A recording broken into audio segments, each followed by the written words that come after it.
louder. I love you. Get down. Good luck, Dad. I love you.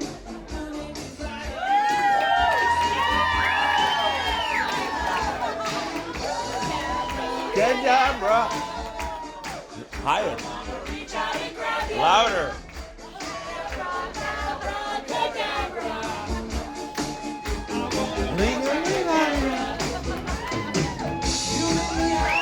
You make me cry. You make me cry. For your love. Louder. Abracadabra. Abracadabra. Abracadabra. Abracadabra.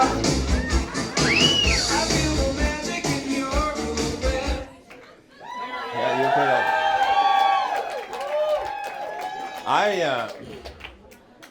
I don't know about you, but I'm feeling like a doctor. Welcome, ladies and gentlemen. We have quite a show for you tonight. Thank you all for coming. This is the Tarek Show. This is your doctor of laughs. This is the as a matter of fact. Wait a minute. We gotta get fired up. It's coming. This is the as a matter of fuck it show.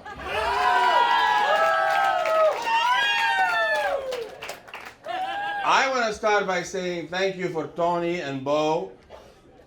And I just want to say, like, I have the privilege to stand here and say that I know everybody in this room. Not too many people can say that. So you laugh better.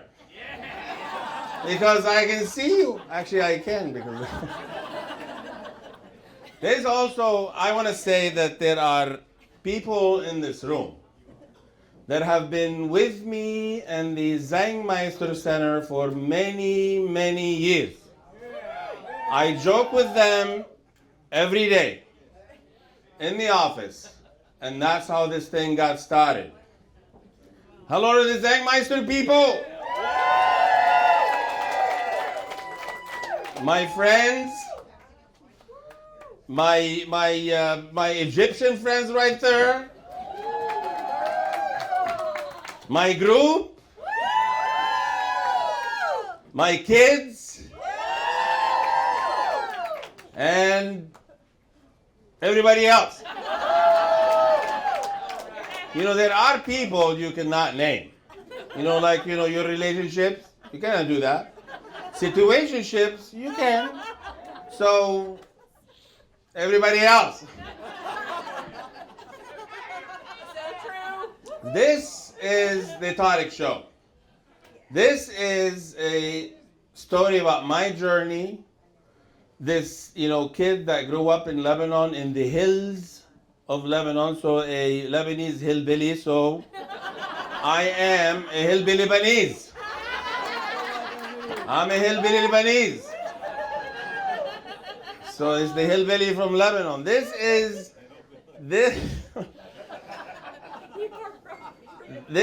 a story about my journey. So you're gonna hear some, you know, things that everything is correct, but exaggerated.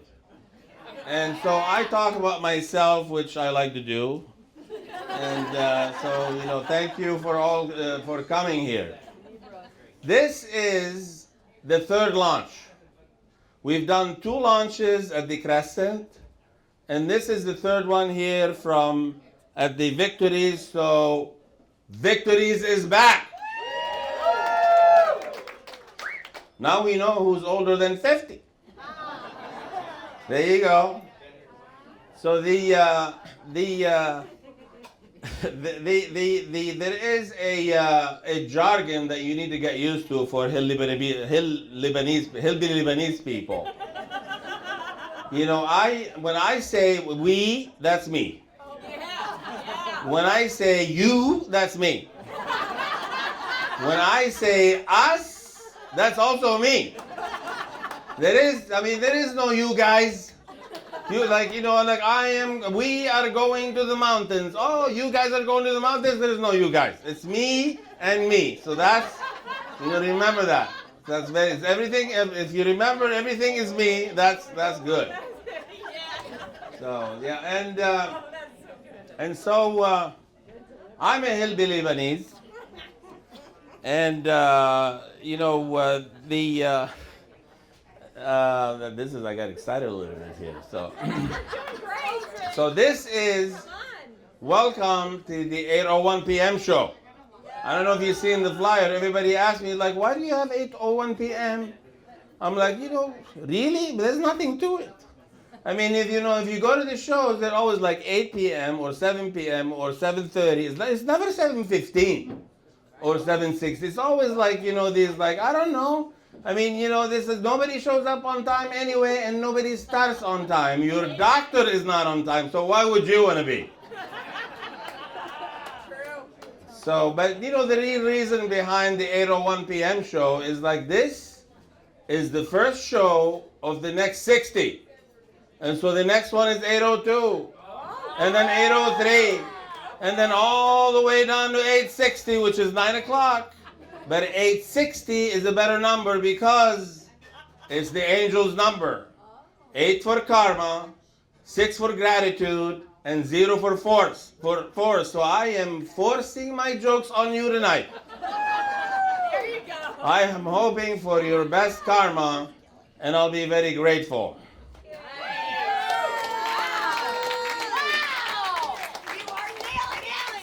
So I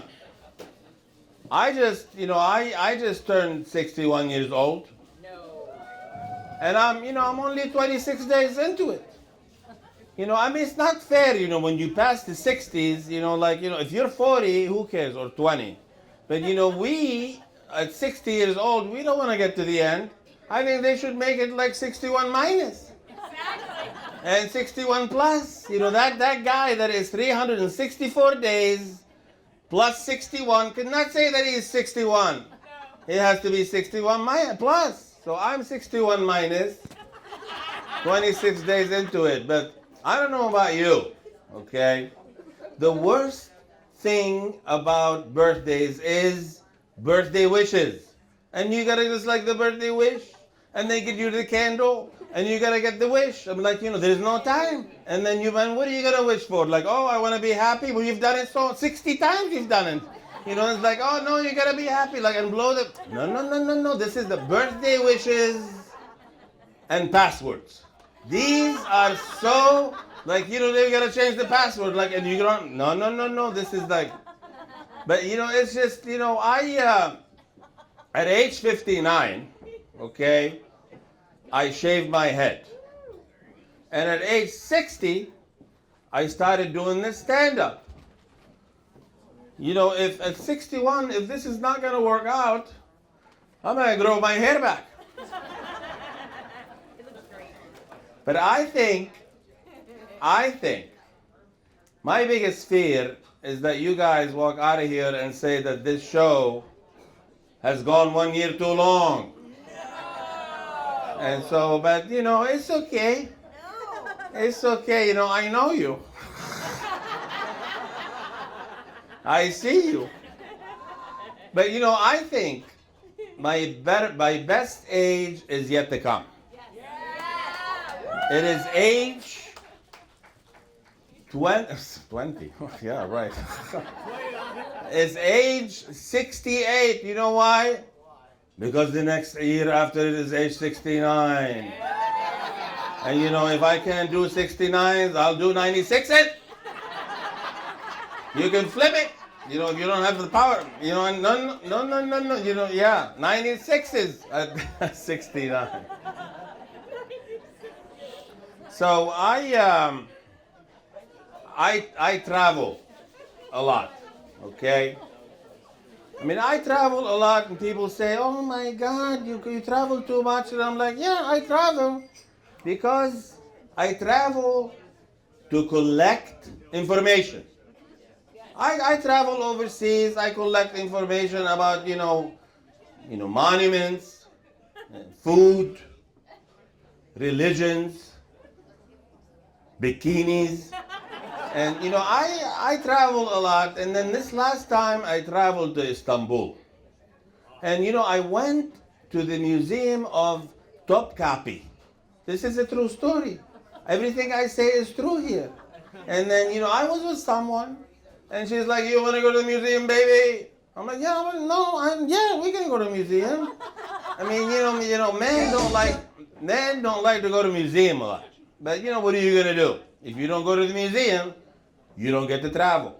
And so we go to the museum, and then as soon as I walked in there, I saw, the first thing I saw was Prophet Muhammad's footprint. And then next to it, it's his sandals. And then his sword. I'm like, what? What is this? Oh my God, this is, and it was in this exhibit box, and nobody is guarding it. Had this been at the Vatican, it would have been behind double glass door with ADT security system, roped off, and it's Pope Francis's underwear. I mean, it's Muhammad's sword. Had it been at the Louvre, Princess Eugenie at the Louvre, all you need is two Algerian French guys that walk in there and like, pop, open the box, put it in the backpack, and then bye-bye. But this is Muhammad's sword, Muhammad's sword. The guy was next to me, and she's like, "Yeah, they dare you touch it." I'm like, "What? What do you mean?" He's like, "Yeah, they dare you touch. Who they? Who they? Who they?" And he's like, "It's the Muslim people." I'm like, "What? And what about the other swords? I mean, come on, really? I mean, what about the Crusaders? And then, the Vikings? And then, King Solomon's sword? And, the Hindu sword? I mean, they have a sword. Everybody has a sword. I'm like, what is wrong with religions and swords? It's just, there is a sword, okay, in Poznan, Poland. And then this sword is St. Peter's sword. Au nom du Père, du Fils et du Saint-Esprit, Amen. I am Catholic. But this sword, this is the sword where he actually, cut Malchus's right ear. Not the left ear, the right ear, because the physics is going to change. Wait. I know Catholic liturgy. I mean, there's all these theories about how did actually Peter cut Malchus's ear? Did he go actually from top to bottom like this, and Malchus went pop like this, and he cut his right ear? And did he actually go from, right to left, and then Malchus like, oh, he did this, and he got this right ear? I mean, there's all these, if you read about it. I know, it's crazy. It's not the left ear, because otherwise Malchus would have died. Because, it's like, if you have to move to the right, I mean, like, seriously? But that's not the point. The point is, Peter is a criminal. I mean, he almost killed a guy. And then the Catholic Church says they have a problem with LGBTQ. I mean, come on. Really? And then, all swords pray. They all pray. They all pray. Sometimes you wonder, had they flipped the swords, would there have been as many people dying? I don't know. They all died. There is more people dying in the name of the sword of religion than anything else. True or not true? So, I mean, but then they all pray. Everybody prays. Muslim, Jewish people, they pray 3 times a day, 20, 30 minutes, and then it's done. Muslim people 5 times a day, also 30, 40 minutes, they're done. And then, but Catholic people, we pray, okay, 7 times a day. Upon rising, not, sunrise, because, the church was nice to us, so we could just party all night long. And then when we wake up, we pray. And then upon rising, when you turn the lights on, you turn the lights first on and at night, at bedtime, at, midnight, at 3 o'clock, 6 o'clock, and 9 o'clock of the morning. That is not the 369 of the altar boy. As a matter of fuck it, they should give the altar boy the sword and the 860 number. So the sword, 860 number, I mean, come on, this is just, and then, but current Catholics, they don't pray 7 times a day. I mean, and then the question is, why are we not more holy? Because we are on the do not call list for God. He doesn't want to listen to us. What is this every time, and then became a spam risk. And, it's just crazy. But current Catholics, they pray 7 times a year. Christmas Eve, Christmas Day, New Year's Eve, New Year's Day, Easter Eve, Easter Day, and when we get married. Yeah, I mean, I prayed on the Père Fils Saint-Esprit, Amen. It's just, it's great. The current Catholics have become the so-called, cafeteria Catholics. They line up for the wine, and they go claim the 860 number. I mean, come on, really? Coming back from Istanbul, I also learned that, people actually don't go to the bathroom on the airplane. Like, I'm a physician, okay? And I know of how much the doctor would want you to drink on a vacation. But because I'm the doctor, so I talk to me. We talked together. We discussed it. And he said, can we do it? He said, yeah, we can. So we decided to drink more. And we decided to drink, but when you decide to drink more on the airplane, you better make sure you're not in the middle seat. AF is window. CD is aisle. BE is better exit. Because that's the middle. And then, I was on this airplane. There was 2 people from here, 2 people from there. And, I'm just, following the doctor's orders. I'm thinking surely they're going to go to the bathroom. But, they don't go to the bathroom. They've been drinking Pepsi and ginger ale. I mean, they don't go to the bathroom. But finally, when I made it to the bathroom,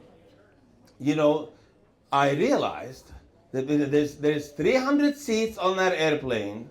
6 bathrooms, so 1 for each 50 passengers. There is no way 50 people lined up are behind the bathroom. I am. And so I realized that the same people going to the bathroom is like, oh yeah, how you doing? Doing it, see you again, yeah. And then you hear the best sound that you ever hear on the airplane. And that is the toilet flush. Because you're like, you've been drinking, you're following the doctor's orders. So you're gonna just relieve yourself, you know what I'm talking about? And then the worst sound that you hear on the bathroom is the second flush. And so that guy is flushing fish, fish, fish, fish. And I'm talking to the other, I said, you know what's going on? He says, yeah, I think he had the bad airplane chicken. Which gives you what we call in medicine, diarrhea. And so I'm a hillbilly Lebanese, and growing up in Lebanon, you don't know nothing. I mean, you're first watching TV in black and white, and then it's in color, and then you see Madonna. What is this? And then you see Paula Abdul. Paula Abdul he's Lebanese. And then what you hear this song. Name. I heat up like a burning flame, full of desire. Kiss me, baby, cut the fire. Higher, abracadabra.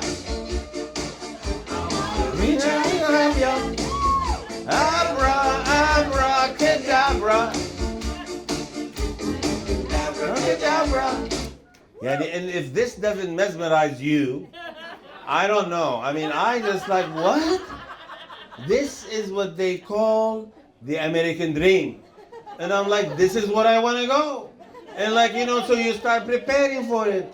You go to medical school, and then you got to just come to the United States for training. And you say goodbye to your mother and the village people. The people of the village people, you know. And then you get these village people, and everybody is crying. It's like, oh my God, our good son is going to get the American dream. And then you land in Cleveland. I mean, like, seriously? Why is it so dark in Cleveland? Like, what is the American dream? Look, nobody wants to be in Cleveland. Look, LeBron James won one time and he left. You know, I don't know. The Drew Carey show shut down because of a songing about Cleveland. You know, like, but what's his name? Paul Newman. He built the fastest car to get out away from Cleveland. Look, the Indians didn't want to stay in Cleveland. They changed their name to the Guardians because there is no American dream.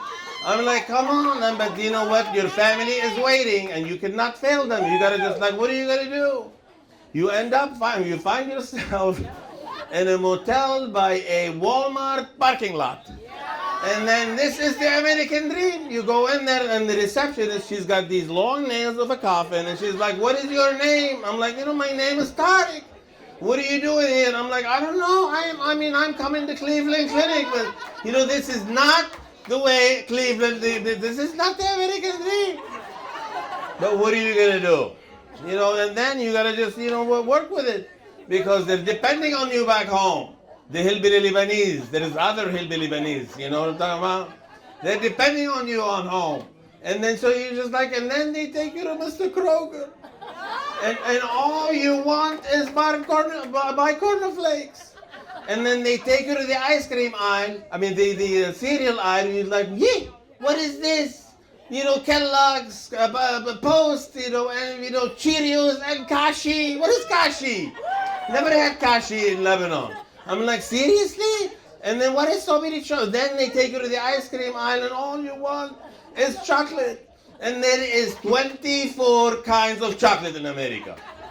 And then if you add the yogurt and this new thing that is called custard, that is like, how do you make a choice? And then you have all these other, flavors. They have peanut ice cream. I mean, who makes peanut ice cream? Like, seriously? And then you got all these brands like Hagen this and Hagen that.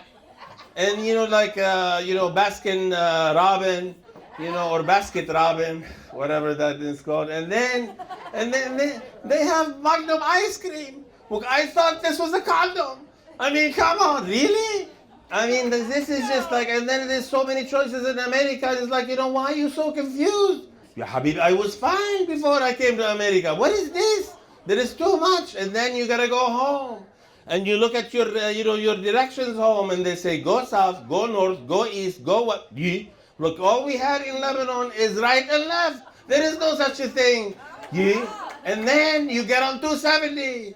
And 270 is a circle. I mean, like, go south on 270. But I'm in a circle. If I know where Cleveland is, okay?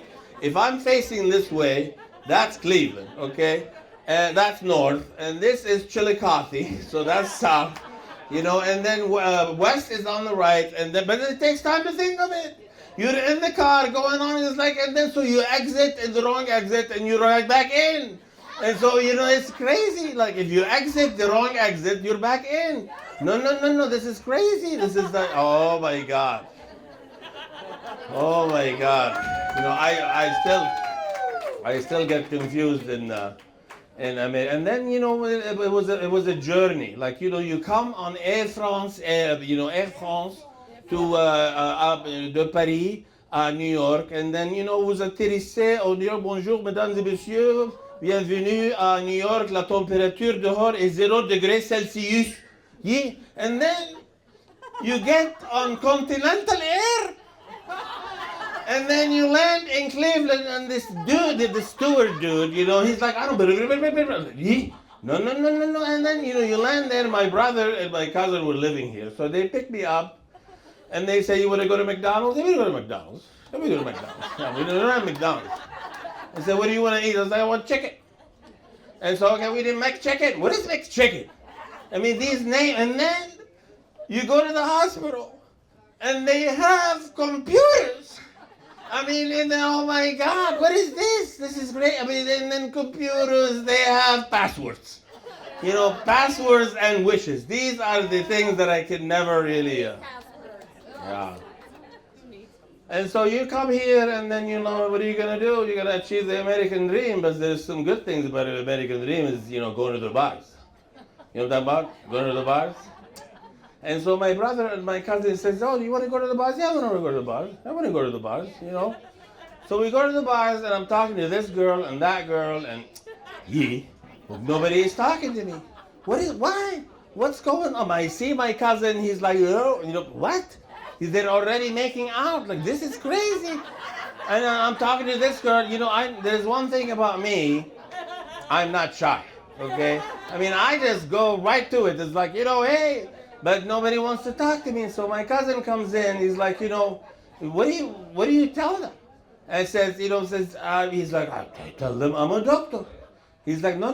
These girls, they don't want to hear that. They just want to have fun, etc. And you tell them I'm a bum. Yeah. Mind you, when I first came to the United States, to the bar, my cousin said, listen, this is the bouncer, this big guy with tattoo. I've never seen a tattoo before.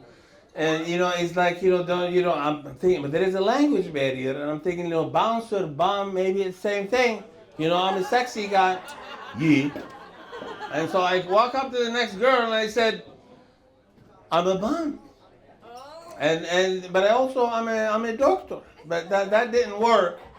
But I'm thinking, maybe because that is the doctor.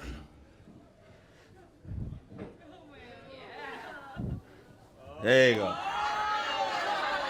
That is right there. This is, can you imagine? This is as a matter of fact, doctor. Okay, but and do you want to know? Do you want to know how this guy became this guy? Chill. It's gonna happen. You're gonna know. It's this picture, right there. Yeah, it's coming. I'm just like, what do you? You can't just like, and then it's this.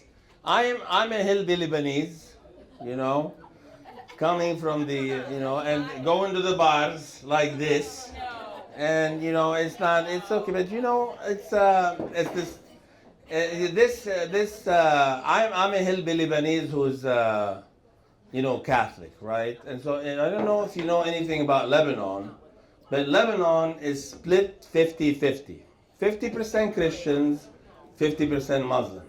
The first thing that you want to know when you are talking to a Lebanese guy is what is his religion. Because, your jargon may change. You can't talk to a Muslim guy the same thing you talk to a Christian guy. You can't just say, screw Jesus or screw Muhammad. You can't do that. You can't do that. You can't do that. Swords and religion. Who they? Swords and religion. And so, but then you can't ask him directly, okay? But if his name is Muhammad, pop, we got that guy. If his name is Johnny, he's Christian. But there are names like my name, Tarek. It could go either way. You can't just like ask them directly. So you have to ask these indirect questions. It's like, what is your favorite holiday? What do you do on sunrise? And I'm talking, I met this guy one day. His name is Nasser, okay? And Nasser, if you translate in English, it's winner. And I'm thinking, this motherfucker is a Christian winner or a Muslim winner. And then I'm talking to this guy, and then all of a sudden, there's another guy that comes along, and his name is David. I'm like, what? Who is who? Which sword do you have? Come on. Like, seriously, but we're all the same.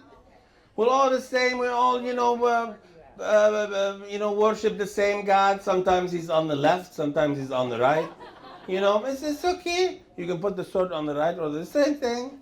It's just, but it comes down to food, okay? We Muslim people, they eat, halal. Jewish people, they eat kosher. which kind of the same, food, but different butchering. I mean, no, that didn't sound good. The butcher, the butchers. Yeah, it's a butchering. It's not butchers, same thing. Anyway, now that's the next. But Christian people, we eat gluten free.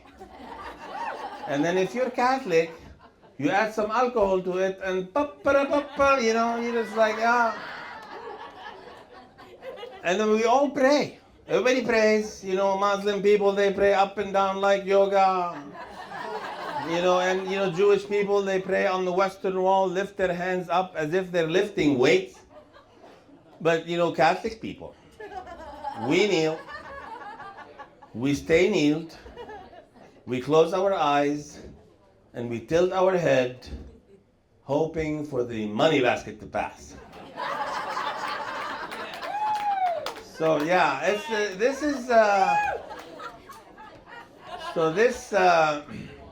this hillbilly Lebanese became American. And then every time somebody asks me, it's like, what are you? It's like, oh, I am, Lebanese American. It's like, what? You don't know if they feel bad or good, or I don't know. It's like they feel bad for you or they, yeah. I mean, there is something wrong in this country, okay? Lebanese American, African American, Asian American, Hispanic American. I think they should flip it. American Lebanese, American African, American Asian. I don't know. Lebanon, I mean, I don't know if you know this. Yeah, I don't know if you know this, but Lebanon is in Asia. But it's in Western Asia. So I'm thinking from now on, I'm going to say I'm Western Asian American. To be less offensive. You know what I'm talking about? Yeah. But it's just, it's crazy that there is I travel overseas a lot. And I see American people, they call them expats. As a matter of fuck it. If you are not Native American in this country, you're an expat. Yes. Better watch for that ICE coming after you. My brother, he immigrated to Canada. So he became Lebanese Canadian. But he didn't like it there. So he wanted to come to America. So what do you call him now? Lebanese, Canadian, American? Yeah, sure. If he pays 25%, yeah. Or if Canada becomes the 51st state, which not going to happen. He's going to stay Canadian Lebanese. And so this Lebanese, hillbilly Lebanese got married, which is okay. It's okay as long as it's working. I love my wife, and then when she's gone, nope, I don't, and vice versa. Habibi, what happened? It's okay, but and I don't. And then I got divorced. And then my next door neighbor, Bob, everybody has a Bob in their life. He's like, you're dumb. I'm like, what? Why? He's like, you can keep this marriage together. And then you got 3 kids. And then you got like, oh my God. And then your mother calls you, you are dumb. I mean, why? It's like, oh, you're dumb because you couldn't, I don't know, how can you not keep the marriage together? So you become the divorced dumb dad. And because you're a doctor, you become the divorced dumb doctor dad. D. Yeah. And I tell people, would you rather be the married double dumb doctor dad? That's also a D. But it's crazy. It follows you. It's just the label. There are people in this room that are divorced more than one time. But it's such a label, a taboo. It's like, oh my God, like you're divorced. Yeah. And then you just you hate it so much and you say, you know what? Fuck it. So you start adding these. The dressed well. Yeah. And the dynamic.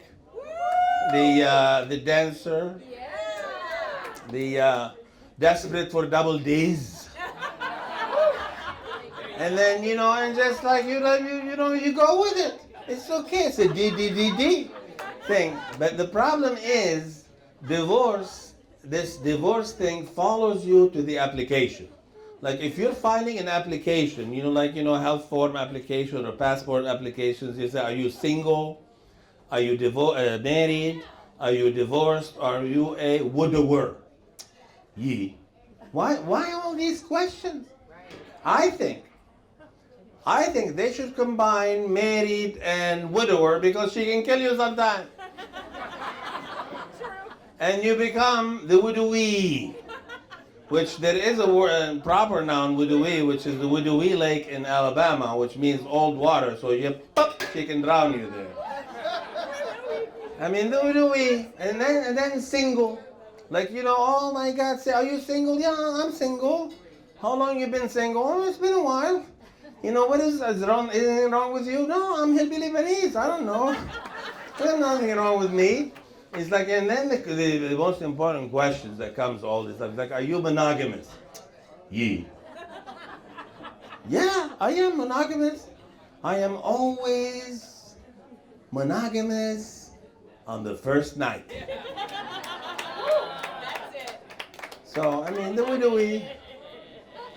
And so, I mean, I think they should basically take the word single out, divorce out, and widowee out, and make it married or not married. Why are these questions? Single, do you have a girlfriend? Do you sleep in the bedroom? Then it's not your business. Married or not married? Yeah. When I got married, I got scared. I don't know. He said, you go up to the priest and he says, "Oh, non duper, le fils de Saint-Esprit, amen." They put the crown on you and they give her the leash. And he's like, "Oh, now we pronounce you." It's scary. I swear to God, it's scary. And then she's like, "Oh, would you take your wife for, in bad and in, what is this, in good and in bad? You take your wife in good and in bad, in health and in sickness, and, for as long as you both live." Ye. Yes, no, yes, no. What is this? There is no, what is this for as long as you live? Maybe for as long as she live, not me live. Yeah. What is this? It's doom. It's a doom thing. Ya Habibi, why? No, I don't want sickness. Okay, fuck it. So, it's just all these questions that, as a matter of fact, okay, marriage existed before Jesus. Marriage was 2,000 years before Jesus. It's the church that wants to regulate this stuff. Like, oh yeah, no, you gotta get married, you gotta and then when you get a divorce, Habib, why do you have all this control? And as a matter of fuck it, Almighty God, created Adam and Eve from one of his ribs. There is no way they could have been married. They had a relationship, so the application should say relationship or no relationship. Come on. Really? So I had so many relationships and relationship, and then, but it's okay. You're having a good time. And then you start relationship, but then is you have so many relationships, you develop a disorder. Like I don't know. I don't listen. I don't pay attention. People like, oh, pay attention. Or follow instructions. No, I cannot do that. I've developed a PMTSD from this stuff. M for married. You give me instructions like, no, we cannot do that. I don't have a filter. Anybody that knows me, I don't have a filter. My mother used to say, count to 10 before you say anything. The only thing that she didn't know at the time when she told me this, I didn't know how to count. And then I can't keep any secrets. These secrets, they come to you and say, "Oh, this is a secret." Fuck you. What is this secret? Why, if it's a secret, why you're burdening me with this? Keep it for yourself. Keep the secret to you. Don't give it me the secret. I can't keep a secret. You give me a secret, it's out. You go to these meetings in the office, they say, oh, this is a secret, it's confidential. That means you cannot tell your significant other. No, you can't. Fuck you. There's no secret. See? And then I give a lot of promises. And I don't remember. Yeah. And you know, and I actually I get bored easy. As a matter of fact, I get bored in advance. And boredom has to have an appointment with me. There's no time for boredom. You know, it's just like, you know, attention, like I don't pay attention, is TikTok. Some people are tick only. There is no TikTok. I mean, TikTok is fast, but they are tick, you're out. And so you live this disorder, and you know you're having a good time, but you know it's what are you gonna do? And then you hit 6 zeros. Like I'm 61, 26 days into it, so 61 minus. And then you hit 6 zeros, and I'm like, you know, and then your mother is calling. It's like, what are you gonna do in your life? You can't be sister going like this. When are you gonna get married? I'm like, what? Why? Why would I do that? It's like, well, you're gonna get married because you know maybe you need somebody to talk to. And I'm like, what? And then she's like, well, why don't you just like, you know, how about intimacy? What? My mother actually, she forgot that intimacy gets lost in the master marriage schedule or menu. You know, it becomes into hersey, not missy.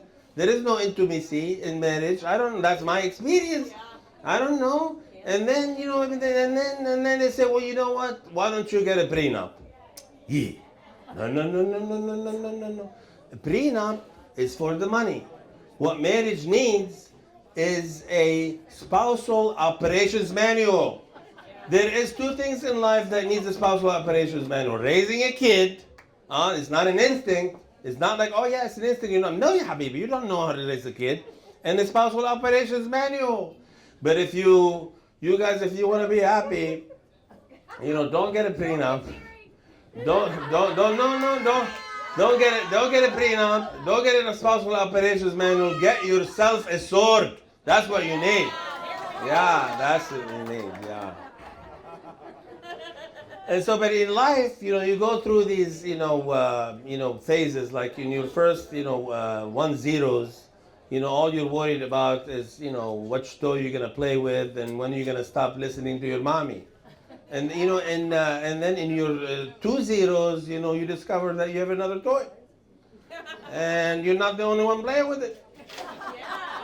And then in your 3 zeros, your mother is calling. It's like, what are you gonna do in your life? You can't be just keep doing this. I'm like, what? And like, you know, that's the easy part. You become a doctor, and then you get married and you have children. That's easy. We know how to do that. But things are not going very well. And then you hit the 4 zeros. October 18, 2004. I'm a Libra. And then my kids wake me up and say, Daddy, you know, happy birthday. I'm like, yeah, what's going on? Like, you know, you got to go and see what's going on in the front lawn. What's going on in the front lawn? It's like, oh my God, I go down there, and I open the front door and I see these 40 little pinkish fucking flamingos. I'm like, what? What does that mean? She's like, yeah, you've reached your prime. What? Me reach my prime? Let me show you this picture.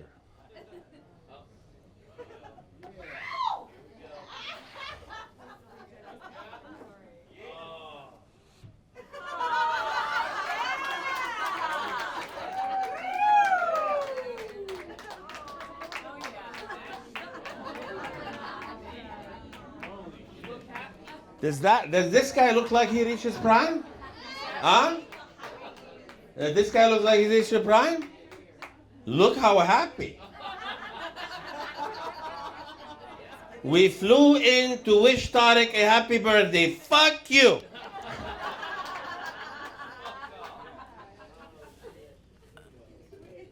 And so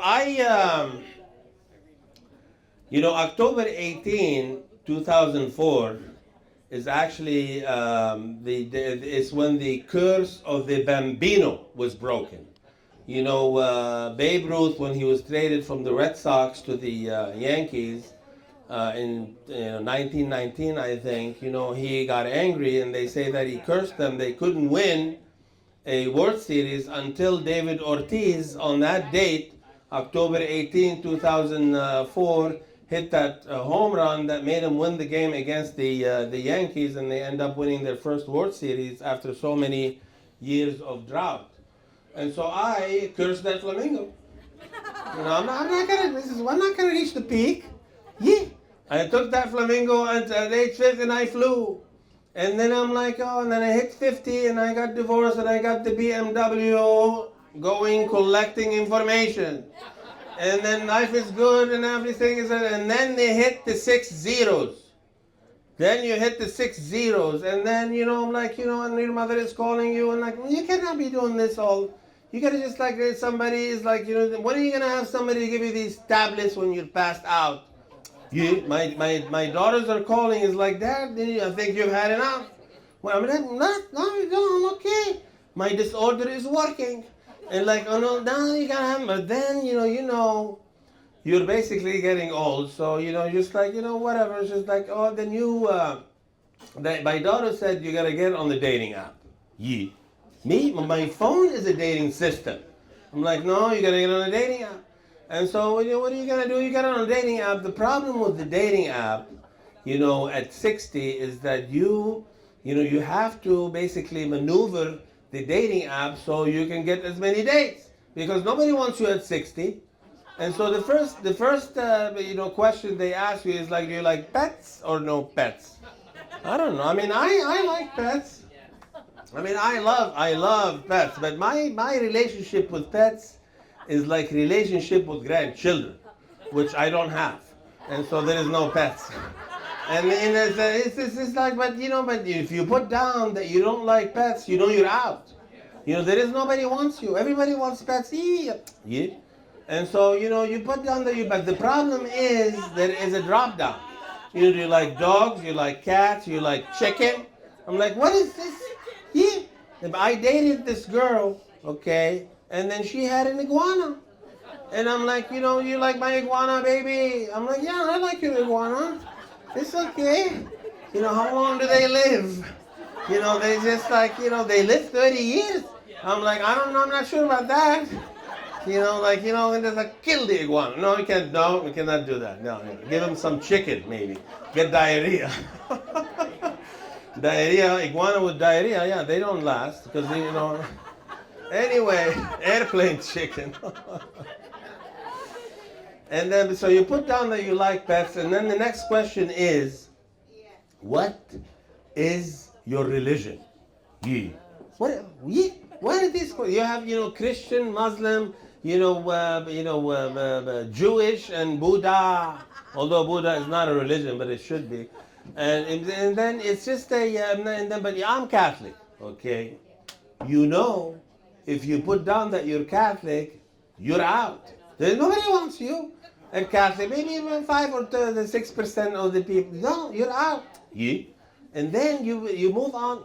But as a good Catholic boy who doesn't lie, what do?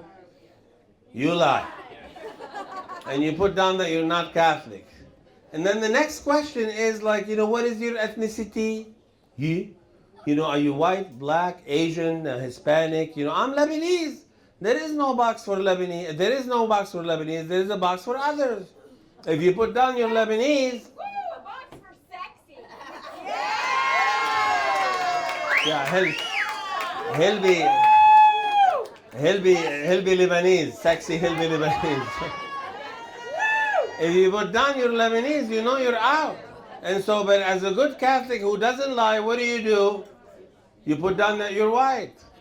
And so, but that's not has nothing to do with like it's about maximizing your chances, because your mother is waiting and she wants to see you with someone to give you these tablets.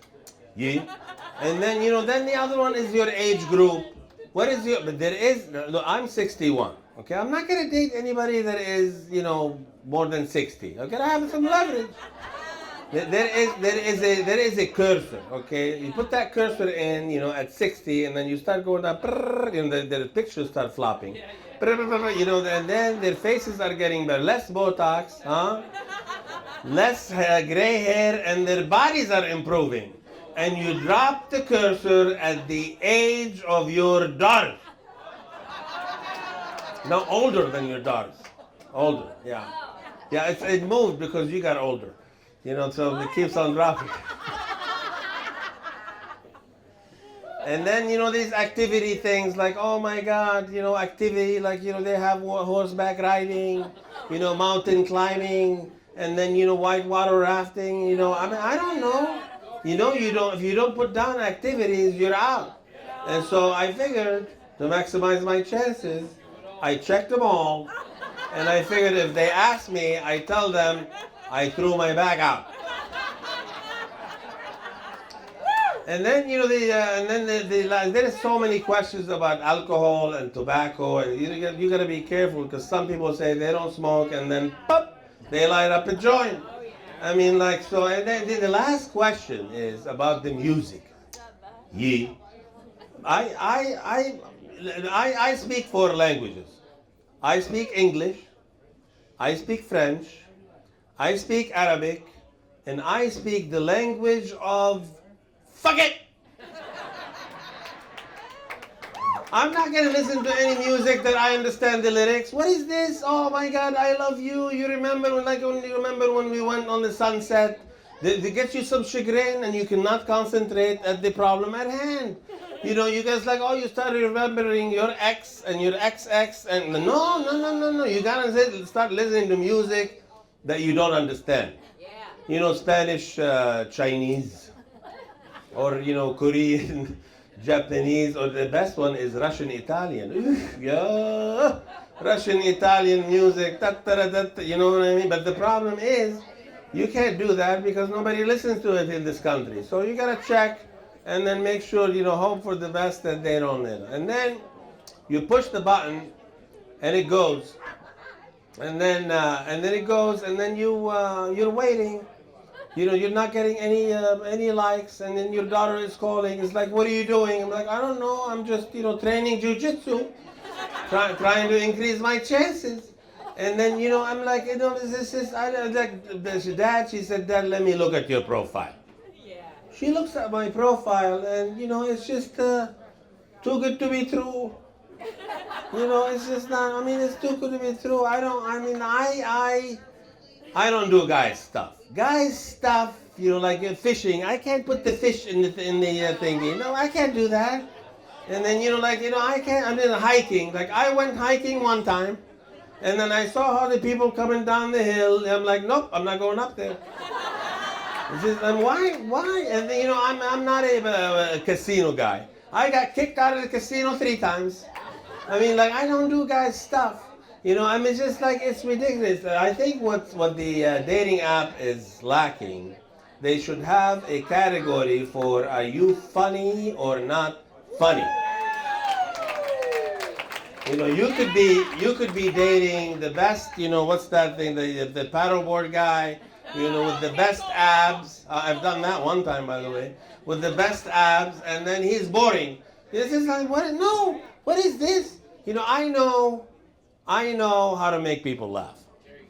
And I appreciate that you guys are coming here and laughing. And I remember the ones who are talking. Okay? I remember the ones who are talking. Huh? So I have, I'm going to say this last thing. There are beautiful faces in this room with stories and with struggles and wins and with the memories that we have shared together here at the Zangmeister Center. And I joke with you, and I laugh, and I have the privilege and the honor to say that I am your oncologist. Thank you so much for coming.